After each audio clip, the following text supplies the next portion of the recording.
The arms are interesting to work with because we all use our arms and hands to do rather intricate things every day.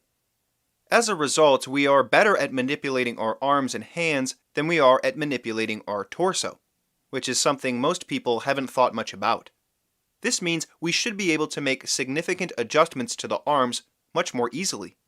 But there's also a downside to our familiarity with using our arms and hands. And that is that we have very strong habits. Very, very strong habits. This means that, particularly in the beginning, small movements, if they go against what's habitual for you, will seem strangely impossible. While we're familiar with the end of the arm where the hand is, we may not be so familiar with the other end. So let's look at where the arm begins. At the front, we have the clavicle or collarbone, which connects to the upper sternum. We've looked at the upper sternum in the series about the torso. What's happening there is going to have a significant effect on the arms. At the back, we have the scapula or shoulder blade, which sits on the side of the rib cage. The scapula and the clavicle connect to form the shoulder girdle. The bone of the upper arm, called the humerus, connects to the scapula. Below, we have the elbow, the forearm, the wrist, which is a collection of jointed bones to allow for many different axes of rotation, and the hand with its fingers and thumb. There is tons of posture advice out there to combat a problem that is called rounded shoulders. The claim is that people have their shoulders and arms too far forward. You've likely heard this before, and nearly everyone who first begins to look at their posture comes to believe they have rounded shoulders. The general claim about rounded shoulders is that people use their arms out in front of them to do many things throughout the day, including to type on the computer or use their phone.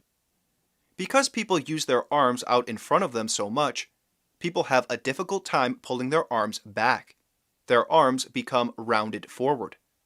Often, exercises and stretches where you pull your arms back are advised to combat this problem.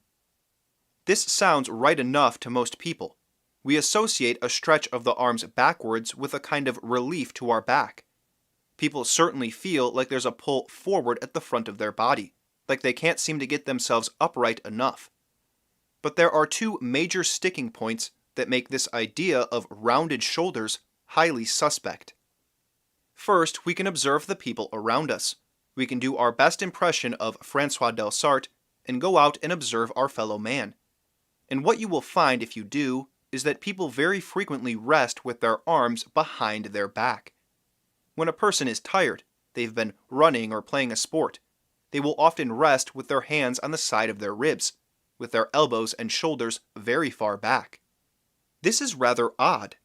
If people have rounded shoulders and have a difficult time keeping their arms back, to the point that they're advised to do exercises and stretches to get more used to pulling their arms back, why is it that people have such an easy time resting with their arms pulled way back? Wouldn't we expect people to rest with their arms and shoulders very far forward? Wouldn't we expect when they're tired that they would fall into their habit? Again, if they need stretches and exercises just to help them build the muscles that pull their arms back, why do they easily pull their arms very far back when they're tired? From what I've seen, it's a fact that when people are tired, they will tend to go into their habits. If someone habitually slumps, they will slump more than usual when they're tired. So when people rest with their arms behind their back, or they go into this posture when they're tired, I don't think they're doing these movements intentionally to combat their normal bad posture where their shoulders are rounded forward. I think people find these postures with their arms pulled back to be comfortable, familiar, habitual, which would imply that people don't have a difficult time pulling their shoulders and arms back. The second major sticking point is that observation reveals people simply do not have their shoulders or arms forward, and instead, we see that people tend to have their shoulders and arms pulled back. If we look at common postures that are often said to have rounded shoulders, we see people who have their chest forward, their lower sternum, lower ribs, and abdomen forward, but their shoulders and arms are not forward. If we look at examples that purport to show a transformation to good posture, we see that people do indeed pull their arms back to assume this so-called good posture. Often we see the elbows pulled back behind the body. Is that good? Should your elbows be behind your body? Should your shoulders be this far back in relation to your chest? We can also rephrase that and ask, should your chest be this far in front of your shoulders?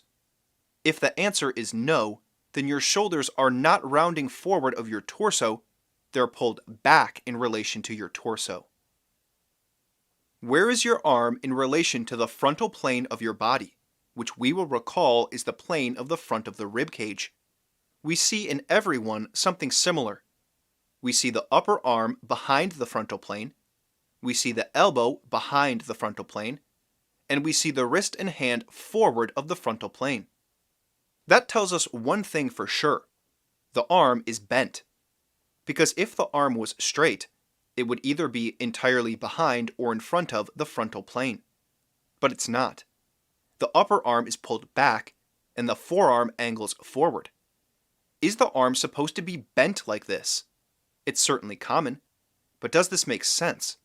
Shouldn't your arm hang with gravity and be vertically straight? Does pulling your arm back make it straighter or more bent? Give this some thought and then join me next episode, and we'll close the case on rounded shoulders and begin to take a reasoned approach to understanding the postural problems that exist in the arm.